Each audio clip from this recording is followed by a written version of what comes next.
today. My name is Ben Stapley. I'm the Weekend Experience Director at Christ Fellowship Miami. I also got a chance to consult and coach about creativity and leadership at benstapley.com. But today, I am joined with an incredible panel of all-star church leaders. These are people with skin in the game who are putting their theory into practice. I'm very excited because today we're going to be talking about creating a great worship experience, and mainly from the focus of production, which during COVID-19 has been a big influence and a big factor for a lot of churches. So before we jump into our questions and what we're going to discuss, let's have the panel introduce themselves first. Hey, my name is Caleb Lepke. I am the production director for a multi-site church in Chicagoland, and I lead on the core team with Philo Conference, doing the breakouts and leading some of the staffing division. Hi, I'm Dara Samuels. I am from Christ Fellowship Palm Beach Gardens. I'm one of the production managers for the Royal Palm Beach location. And my name is Ed Ramirez. I am the video director at Liquid Church, multi-campus in church in New Jersey. Hi, my name is Garrett Silgi, and I serve as the production director at a multi-site church, Christ Fellowship Miami, where Ben is. Hi, my name is Jacob. I direct at a couple churches here in the Bay Area, California, primarily Menlo Church and Venture Christian Church. But yeah. Awesome. Thank you, guys. And again, we're going to have a great panel discussion here. For those who are viewing, I strongly encourage you, if you haven't done it already, follow those people. They know what they're talking about. You're going to get great information during this conversation, but even more by networking with them as well. So a lot of churches are moving towards reopening. That being said, there's a lot of churches who still haven't reopened or are going to be postponing even till the following year. So the first question I had for us is, from a production standpoint, what have we found while we've been exclusively online to be working? Would love to hear that from you guys.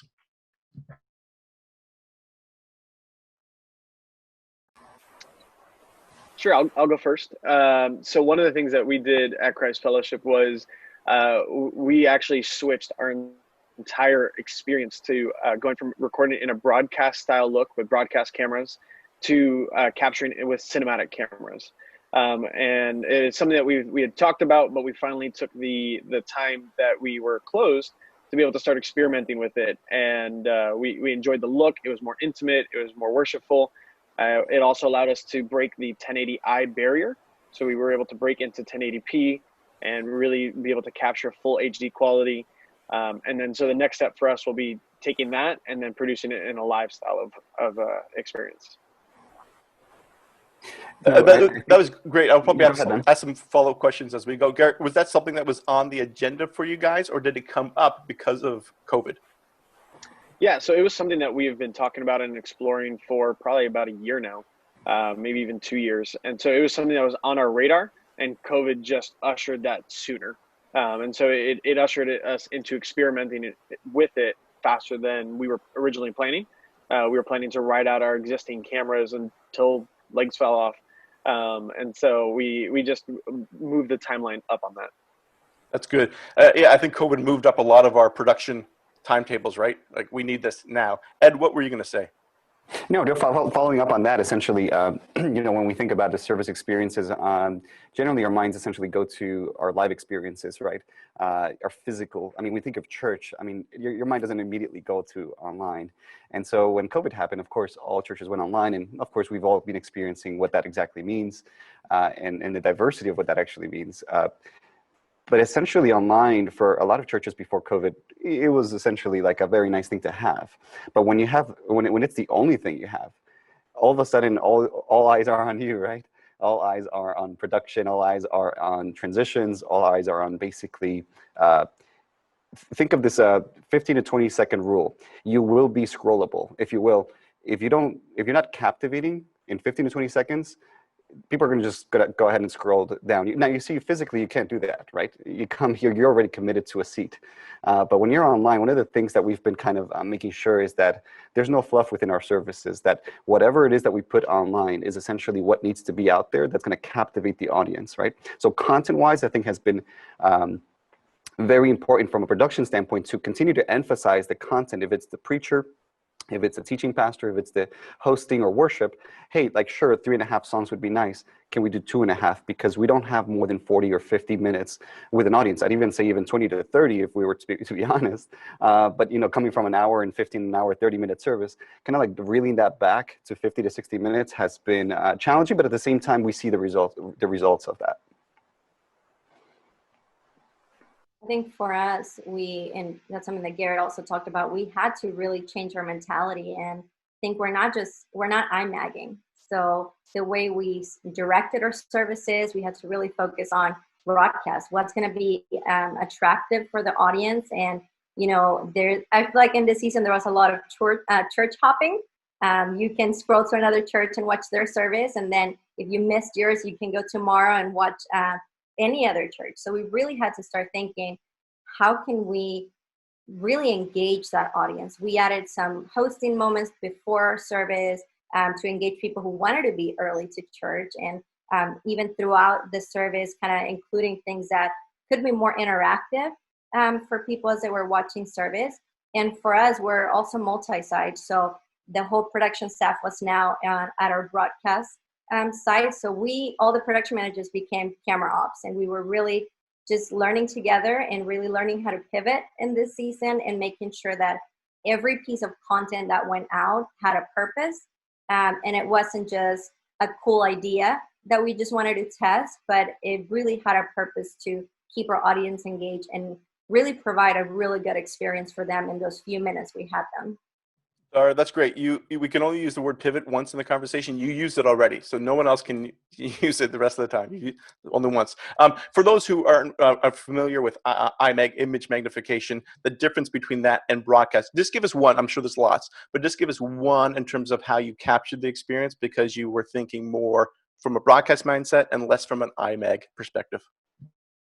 I think one of the things that we really had to do, especially when working with our worship leaders, was really making them aware. Now you're not looking at a person in the room, you're looking at a camera. And there's a person, there's a name, there's a story behind that camera. So when you're leading to that. So really coaching them to, it might be a little bit uncomfortable at the beginning to feel like you're singing to a camera, but that's where your audience is at now. So really coaching them kind of where to look at, not in a very robotic way, but still making them aware, now that's your audience right now. So that's one of the things we did with our team. I think when you look at being online exclusively and that factor of us scrolling on our phones on a Sunday morning and the ability to watch a bunch of different services, the way that we're capturing video and the way that looks is what is going to stop and make people click unmute on that Facebook feed. And so for us, it was, what does the video look like over the audio? Because unfortunately, people are still watching on their phones in some ways, and audio is extremely important in what we're doing. But what is that initial look that makes them stop, that then they unmute and then they start watching and get more engaged? And so the idea of, in the same way, if you're coming from 1080i to 2997 or 23 or 24 frames, it was the way of what can we do to change this look that makes it feel more intentional and makes it feel more cinematic. We've already had people mention that, to get people to stop and watch. It was, I think that's a huge key for anybody that was exclusively online in the season. That's good, Caleb. Jacob, bring it home. What was a big improvement for you guys while you've been exclusively online? Yeah, so our big thing was I'm going to speak mostly from the Menlo perspective on this regards. So with Menlo, one of the big things we did was get them out of the room. Because people aren't in room, no one's in the sanctuary. So why should we have what traditionally is this big church mindset of, moving lights and, well, with us it's stained glass, but which is also kind of weird. We're also in a world where we come from this traditional Presbyterian style of stained glass, which is weird because it's not my background at all. I come from more of the charismatic realm of things, and so how can we make that transition? How can we make things feel more modern but still relatable? So we got everything out of the room. We started that with Easter. So we actually went to one of our smaller locations, shot everything in an extremely cinematic style, multicam with a bunch of Ursas. Looked really good. And then we repeated that now where we're actually going to different locations every week. So, but yeah, that's one of the big things we try to do is get out of the room. That's good. I heard a lot of. Go for it. Just to follow up on that, was it difficult to? This is just from my perspective, because I was actually my team and the creative team were trying to. Yeah, you can't use that pivot word, but try to tell our teaching team, hey, and even our worship team, can we get off of the auditorium? From a technological standpoint, everything is set up there. So it was very easy to make a decision of, like, especially because of bandwidth issues, we can't be getting out of that room to do worship or teaching. Was it hard to kind of like make that transition into getting out of that room? Yeah, I would say not exactly. So one of the big things we did was kept our camera chain small, and also go to an edit versus a live taping. The goal is to still make it feel somewhat live, even though it's very realistic. It's not, which is also a complete. On the other side of this, we also shoot something for our youth services every week, which has about 600 kids there weekly, and that is completely live. Much more like, Elevation's doing, talking with hosts, everything else. We still have hosts, we still have those things on an edit perspective, but again, it just doesn't. It's more of a different feel. It's more of a cinematic storytelling perspective. So we went 3 cameras. What we do is we take like an ATEM, small ATEM, and do a line cut there, which for the most part is what we take. We don't do a whole lot of post editing. Sometimes during sermon, we'll do a little bit more editing, but for the most part, it's just a line cut. So you just merge everything together in post. Makes things editing wise a lot easier. Makes sense. Excellent. Thanks for sharing that. That's great, Jacob. For a couple of reasons. You're bringing context into this conversation from Menlo, a higher church, a more liturgical style, which is helpful because, let's be honest, you don't have to have Hayes to do production. Like, some people think, like, I'm not a production director, or I'm not as good because we don't have all the lasers and all the light shooting. But every church has a layer of production that they feel ultimately helps them accomplish their goal and their mission. And one church standard of production versus another, it's not a comparison of you're doing it better. You're just using a different style to accomplish your goal and your mission. So I love you speaking into that. Sometimes I feel there's a false inferiority complex where people think, like, I'm not as good because I don't have a huge LED wall behind my speaker, or whatever it might be. So thanks for speaking into that. Let's adjust.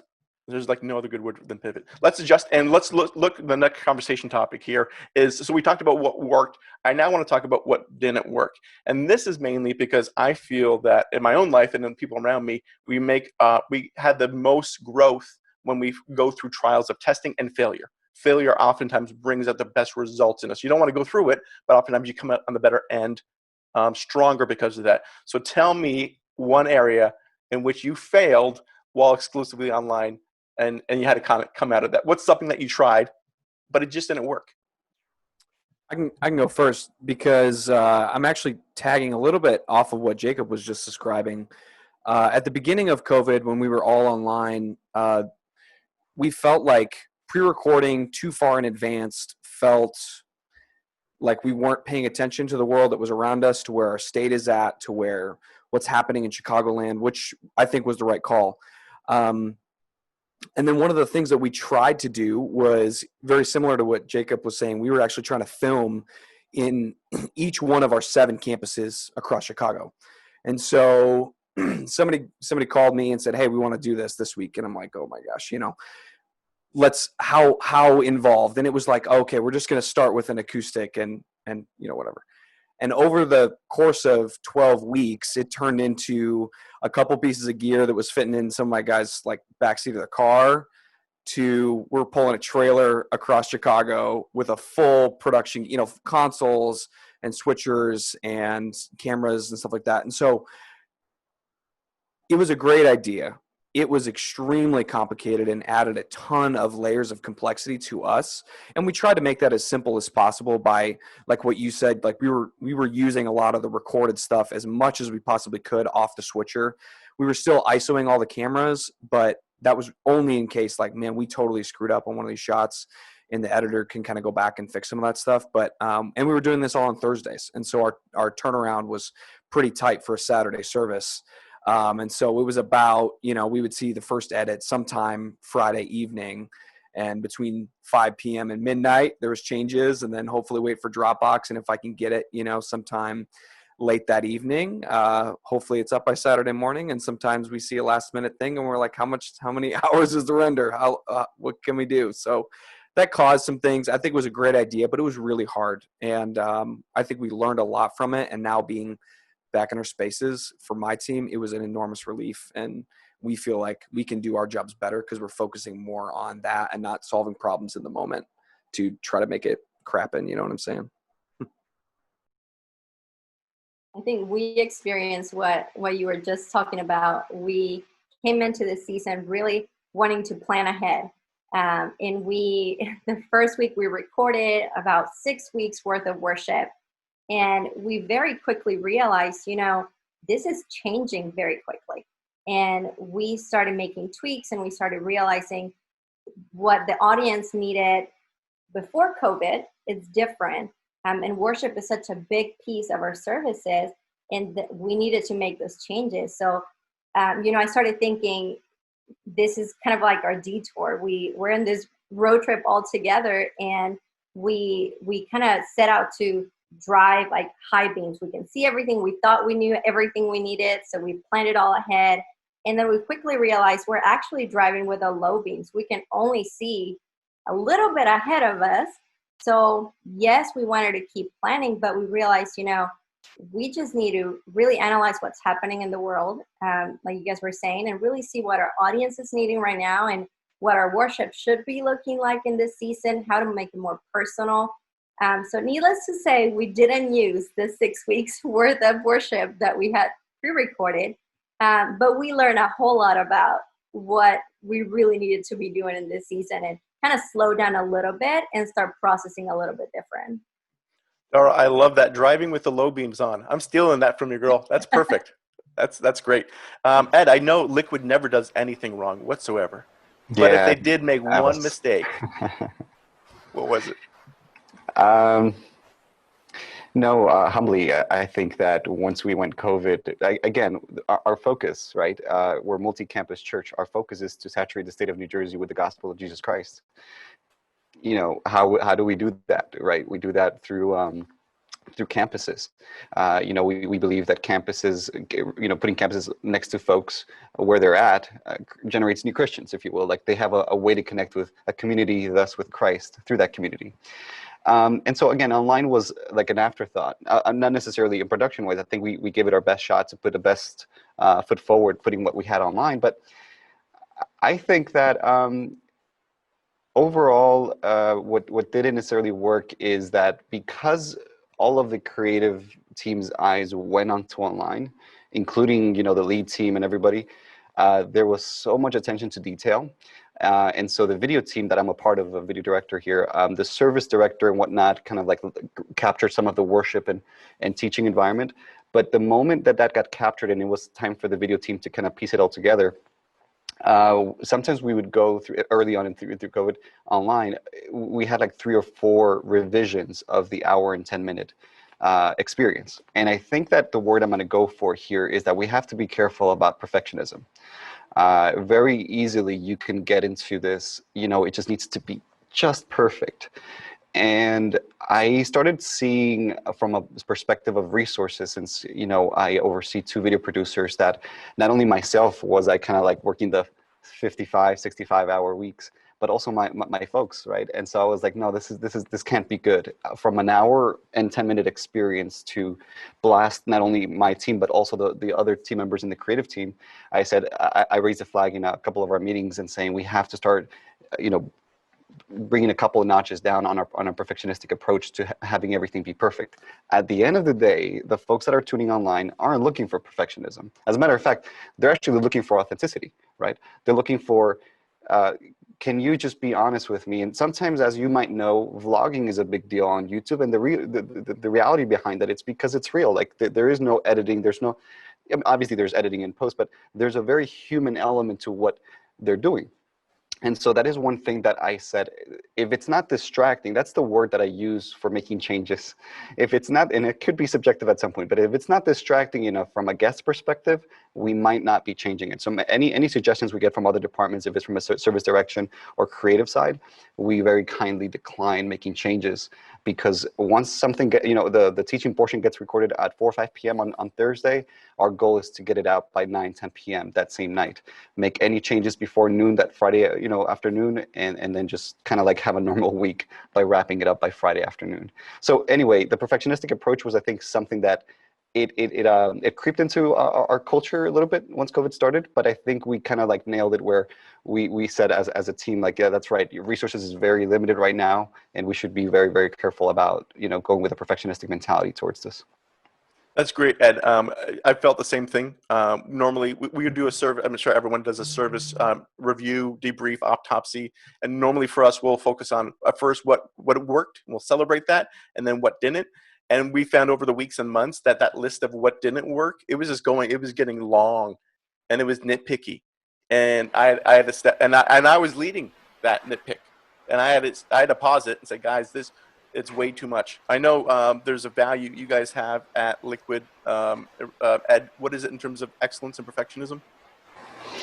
Well, we have three values, right? You trust each other. We do things with humility, and our third one is excellence, right? So, at the end of the day, you could very much say we do things with excellence, but eventually you're kind of like doing it with perfection.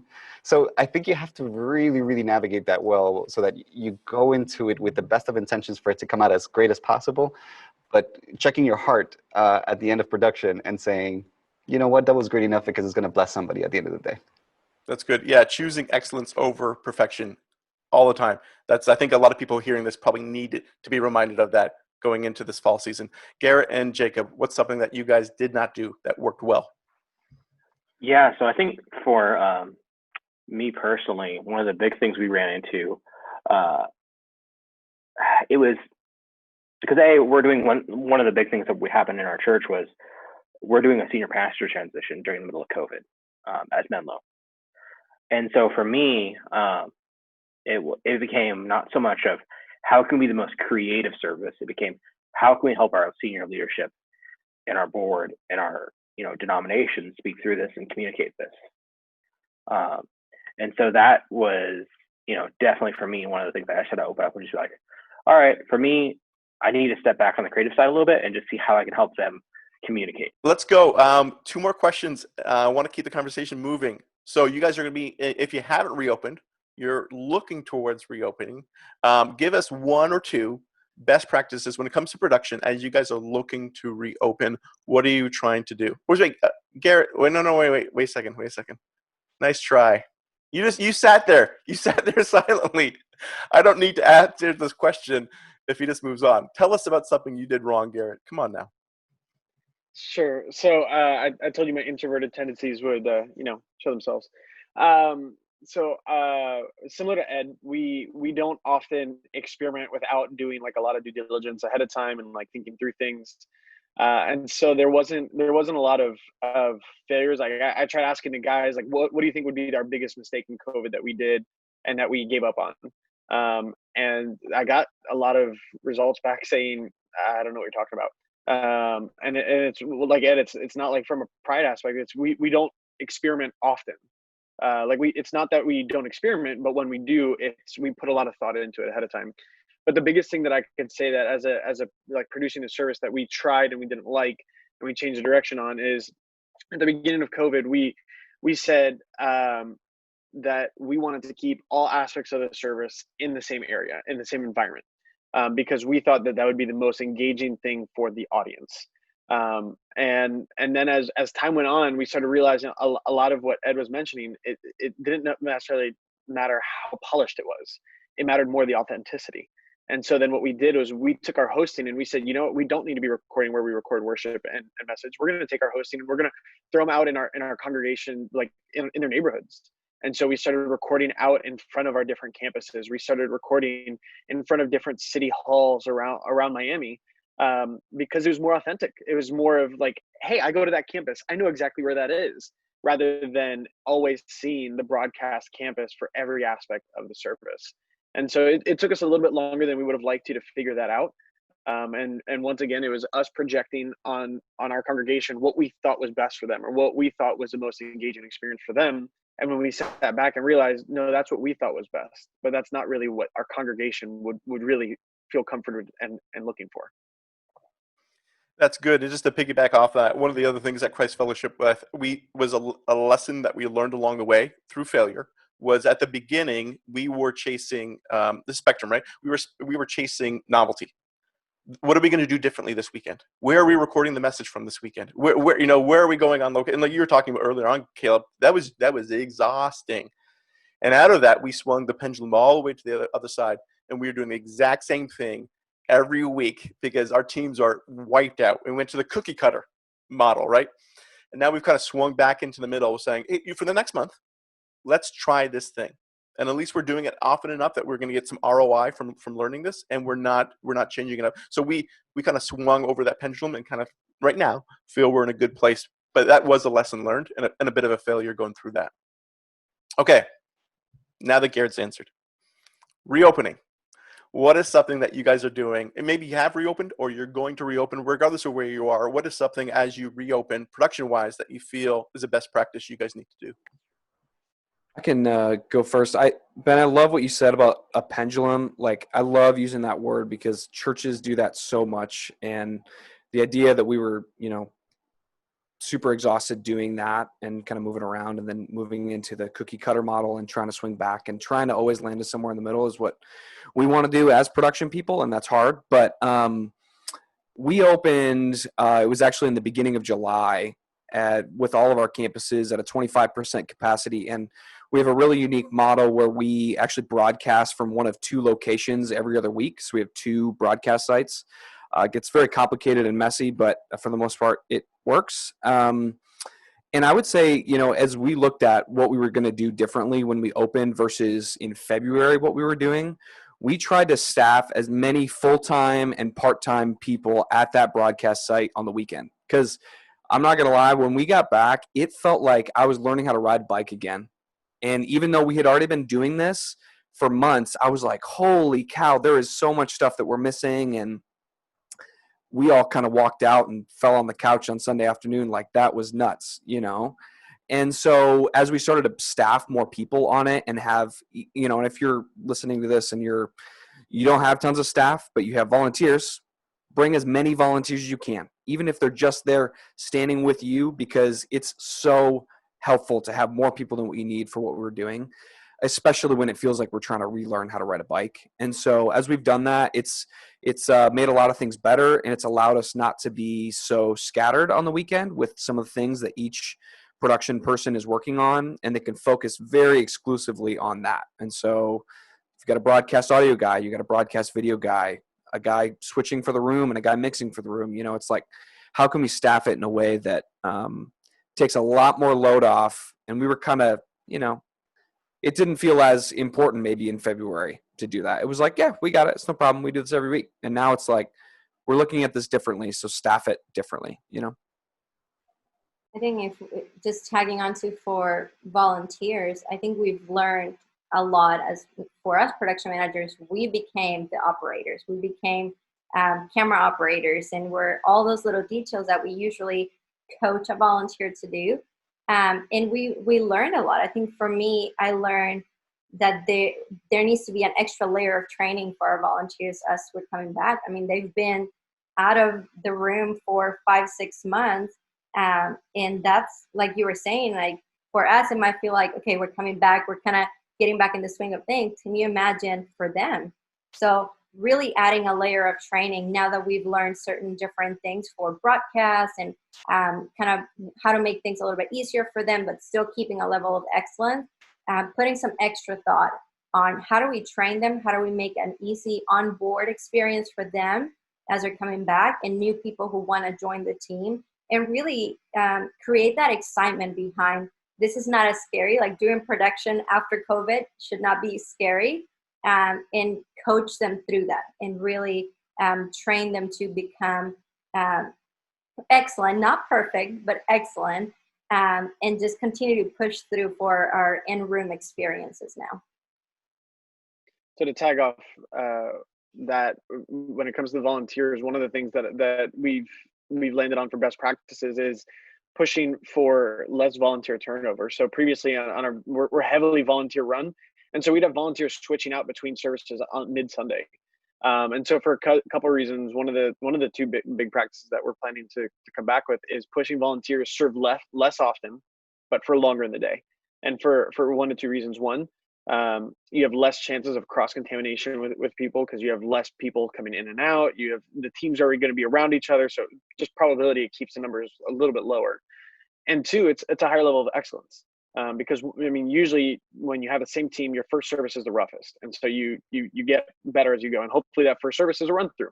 And so if you've got that same team that carries through the whole day, you should be able to keep a solid level the entire day. Versus if you're constantly having someone rotate out, you're going to lose some chemistry, you're going to lose some of that production level. And the other big thing for us is our communicators are people. And so like in Miami, it's very natural to speak to a person. And so one of the things that we're really focusing on is coaching and leading up to our teaching team. They haven't had anyone to speak in like to their face in 28 weeks, whenever the middle of March was. And so one of the things that we're starting to prepare them for is the first time they have people back in front of them, they're naturally going to gravitate back towards talking to the people in the room. And so we've already started talking to them, and we've already started breaking down that barrier. And the next series that we're going to launch, we're going to start putting a couple people in front of them to get them to look 5 to 10, 15% at the time at the people in the room, but then the majority of the time to the camera where the majority of their audience is going to be. And I think nailing that will really help set up the future in terms of engaging the camera, even though it's not the natural thing for a communicator to do, will be the most engaging for the majority of the audience that's going to be behind that lens, whether they're at a multi-site campus, a house church, or sitting at home on the living room.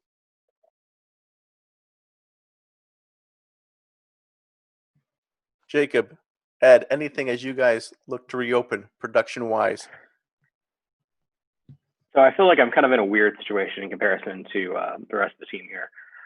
We're in the Bay Area of California. I don't know many people know about what we've done as a state. So when you open up in 2023, Jacob, in 2023, what are you going to do? Yeah, so we're not really worried about 2023 right now. What we're worried about is how do we continue engaging people online? How do we make that sustainable? How do we keep it consistent? How do we keep it, engaging as far as all of our demographics, not just our main congregation, but also our youth, our senior groups. So we're producing services for each group, keeping them a lot, lower end of the scale as far as production value, but still engaging. Overall, I think really just understanding the difference between online and physical campuses. I think that, again, campuses, it's still the physically driving factor of, sorry, touching the mic here. Production mistake 101 right there, Ed. We're all judging you. I'm like, I forgot that I had a mic there.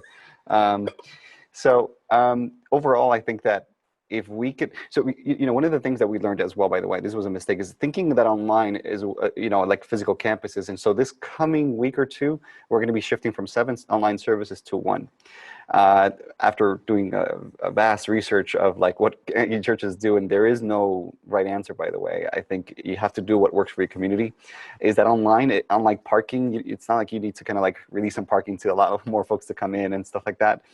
Online, what we're going to be prioritizing essentially is a bit of the Netflix model. Like a lot of folks watch already on demand, so let's give it to them on demand ahead of time.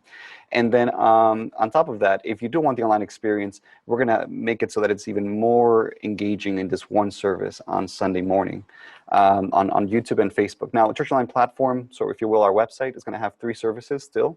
I believe it's like 6 p.m., 9 and 11 a.m. on Sunday. But just wanted to basically communicate that online continues to. We have to stop thinking that online is just a place that people visit before they come to our campus. In other words, it can't be just, it's a nice place to have people to have this taste of what it would look like in the campuses, because you're still thinking it in campuses mode. And I think that it's just we have to switch it to having it be an experience. What experience are we delivering online? Because those folks might not necessarily visit a campus at all, right? And so how can we continue to spiritually guide these folks to let it be a community of its own? So, be it groups, be it all that stuff, I think it needs to live on its own. And of course, there's going to be this hybrid model of some folks with some families, especially as they might be kind of, on the fence, coming back when we reopen. It's going to continue to be a place for folks to kind of like be at church, but not physically there. And then overall, really just, I think it's overall coming down to just one thing. It's just like, not to think about it as one more thing, but rather the place to go for your church to experience it online. And there's going to be a huge community out there, as we've experienced through our different channels, that folks are just enjoying church and really just be presented to Jesus. So how can we make that the best experience possible? That's good. Just for clarity's sake, Ed, you said that you drop your on-demand experience before your live experience. Is that accurate? Yes. When we heard it first from another church, and I don't want to butcher. So when is your on-demand drop, and when is your live drop? On demand is, I believe, going to start dropping on YouTube at around 6 p.m. on Sunday. Sunday morning? No, I believe 4 p.m. I apologize, 4 p.m. on a Saturday. And obviously we can confirm that because it's still something like a... Spoilers. Well. Yeah. But nonetheless, it is going to go a little bit ahead of the game, but we're also staffing it. What we mean by on-demand is that YouTube's going to become our on-demand channel. If you want to watch, the YouTube embed stuff is going to be on our website, but you can also check out our YouTube and subscribe and do all that stuff. But that's going to go a little bit ahead of the live experience. And the purpose behind that is we're going to premiere it. So it's going to behave like a live experience because we're going to staff it with 2 or 3 volunteers and a lead pastor. But after that, then it's, as you know, YouTube Premiere almost has this like live chat experience. So you can still catch it 2-3 hours or days later and have like this sort of live-ish experience. So that's why we kind of capitalize that on kind of throwing it ahead of the game, because we've been looking at the numbers on a weekly basis, and we've been seeing that our on-demand numbers many times surpass a lot of the scheduled times that we had a live service, because a lot of times folks just want to be fed and just have a good worship experience. Yeah. A lot of churches say, like, we're doing the Netflix model. It's on demand. I'm still waiting. Maybe if some church has done it, for them to do it like the Netflix model and then just to drop all the episodes of the series at once. Like, here's our fall catalog. Go nuts, binge. I've yet to see a church do that. I'm still waiting for someone to be innovative. If you know that church, if you're going to be that church, let me know. I want to see that. I want to watch that train wreck happen. Okay, last question. If we had a crystal ball, a year down the road, we've all regathered. Even California is regathered. How is production looking differently in this new reality at our physical sites long term? I want to know what that looks like. Garrett, I don't know what window you're in, so I'm going to pass the ball. I don't know if you're in this. I don't know where you are. Garrett, go. You're next. Yeah, so I think we're definitely going to look at a different style for more than just a year. I think you're looking at a different style for 2 to 3 years at least down the road. If not, this is the new future. But I think what you're going to see is a trend in a lot less flash and awe in the room, and a lot more investment towards online in the cameras, in lighting for the camera, not just experiential. Whereas in the past, the lighting would be catered towards the experience, the audio would be catered towards the in-person experience. I think you're going to see a lot of that budget turn around and be used for the online experience, whether that's audio mixing online, lighting that's making the cameras look better cameras, even a video producing for just online, contracting audio people just for online, maybe even pre-recording services like some people have done during COVID. I think certain churches may continue to do that, when they reopen their physical campuses, to still keep the online as one of the highest level of experiences. And I think you'll also see a lot more of this hybrid, considering that the production industry as a whole, like people that tour, people that work for production companies, they've been suffering this season. I think you're going to see churches start to look towards those group of people and bring them in, because it'll be a win for both the industry and the church world. The church world will up their level of experience, and then the industry will be able to get work. And so I think you're going to see a lot more partnership between those two than we have in the past. In the past, it's been, the church people are developed on the inside. Maybe they have some outside experience, but you don't really see a whole lot of that cross bridge. And I think you'll start seeing more of that, and definitely churches pivoting towards. I know I said the word again. I wasn't supposed to, but I had to. It's the new reality. They're changing their direction to online being the priority of the budget, because just to be honest, I think the majority of attendance is going to stay online after this. I think it's going to take a long time, if ever, for the physical attendance to try to get back to countering the online attendance numbers. That's good. Just to piggyback off of that, it's not only the gear that we purchase, but it's how we're using the gear. So we've even for ourselves, we got 10 movers, great. That feels good in the room. Online, it just feels bombastic. And we've scaled back our production bells and whistles because it's just not playing at home. And I got a feeling we're going to defer to our at home. So yeah, sure, it would look great to shoot all the lasers right now. We're going to scale that back because our primary audience is still at home. That's good. What else?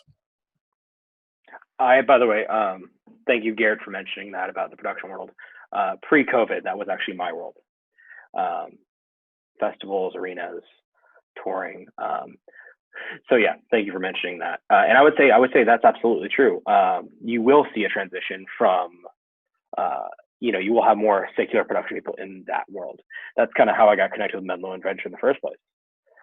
So that is not far off.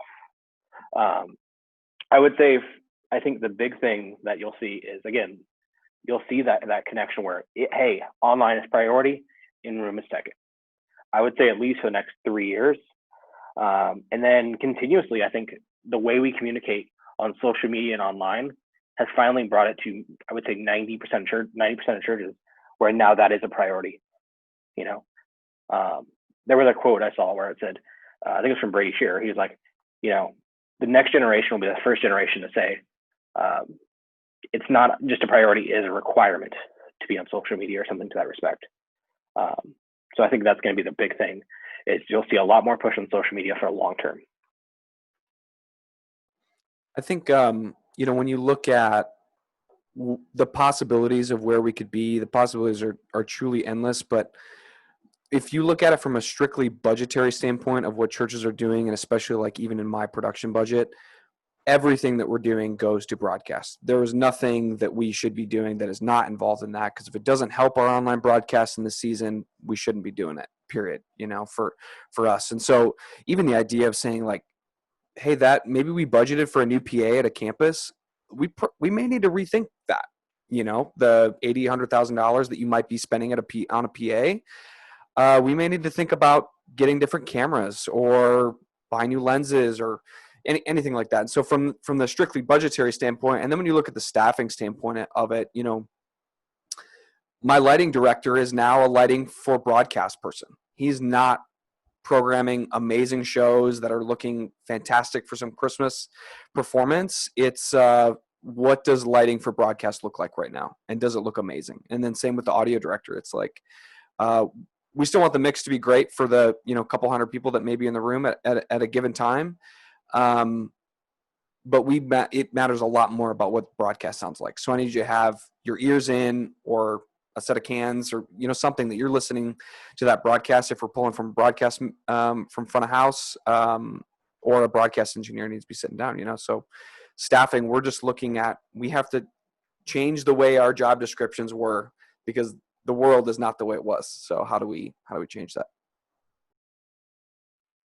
Completely echo that, Caleb. I think a lot of churches are hiring people just to mix for online at this point, because they're really, wow, it was, they're realizing mediocre. Our eyes, what our eyes will accept is a much lower standard than what our ears will accept. Our ears are much finikier than our eyes. So for sure. Sorry, I cut you off. That's all right. I think we all realize the power of having our services online. And I think one of the things as a church we're going to have to realize is we can't just keep trying to go back to whatever normal was. I think we all use that a lot. When are we going to get back to normal? And when are we going to get back? But realizing this detour might be our new road. So realizing having our online services are powerful. How do we continue to increase our online presence?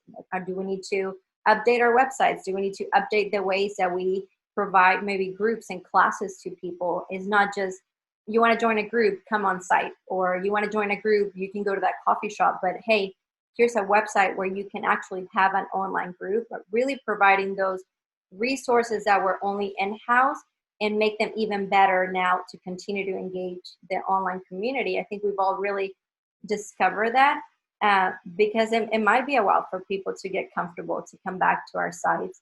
So, and I think this season has also helped us as production to push some of those initiatives that we tried to push years ago for new equipment, or really showing we're not asking just to ask, but there's something there, and we are, trying to make it better for our audience and make it better, to sound better and look better now that we've kind of unleashed that power of online opportunities for our churches.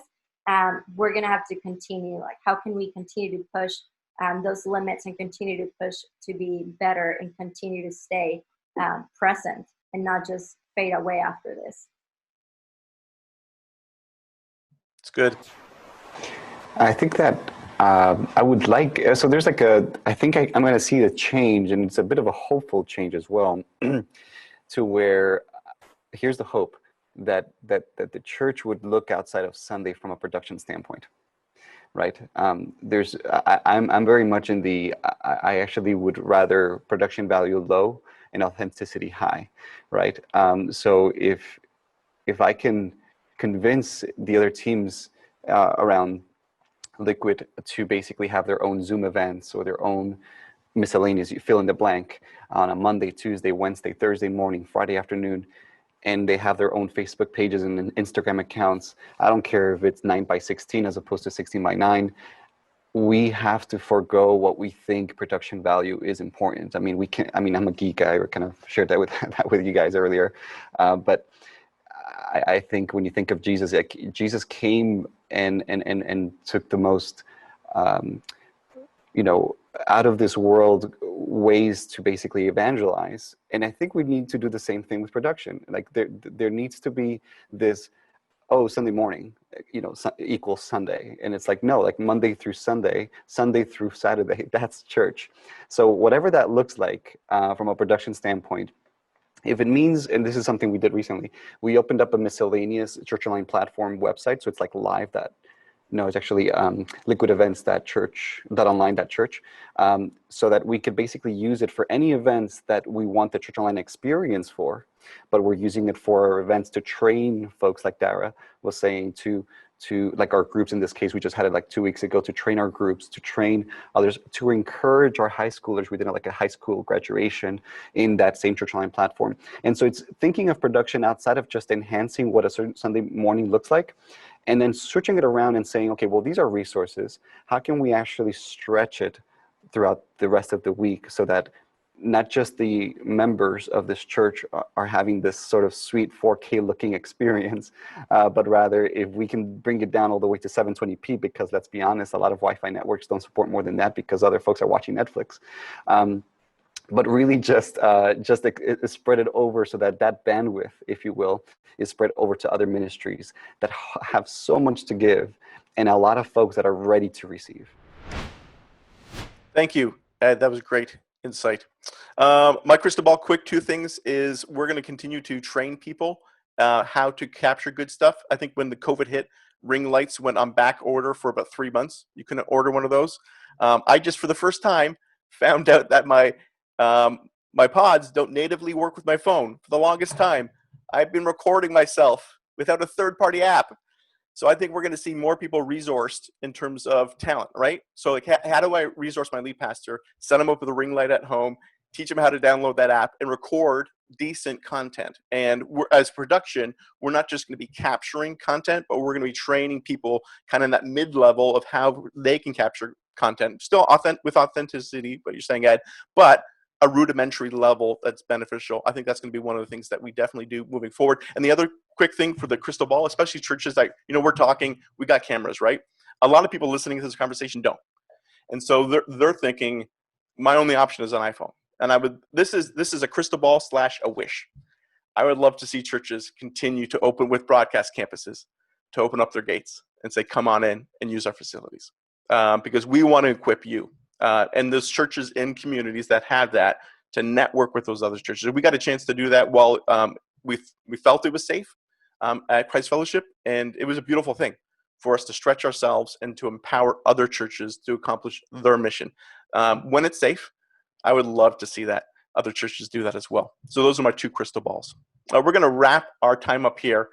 Again, I mentioned at the top, I'm going to mention again, if you aren't following these people yet, follow them. You've heard from them. They're experts in their field. I'm sure they would love to connect and continue to offline their information with you. And then I want to let you know that next month we are going to be doing this again.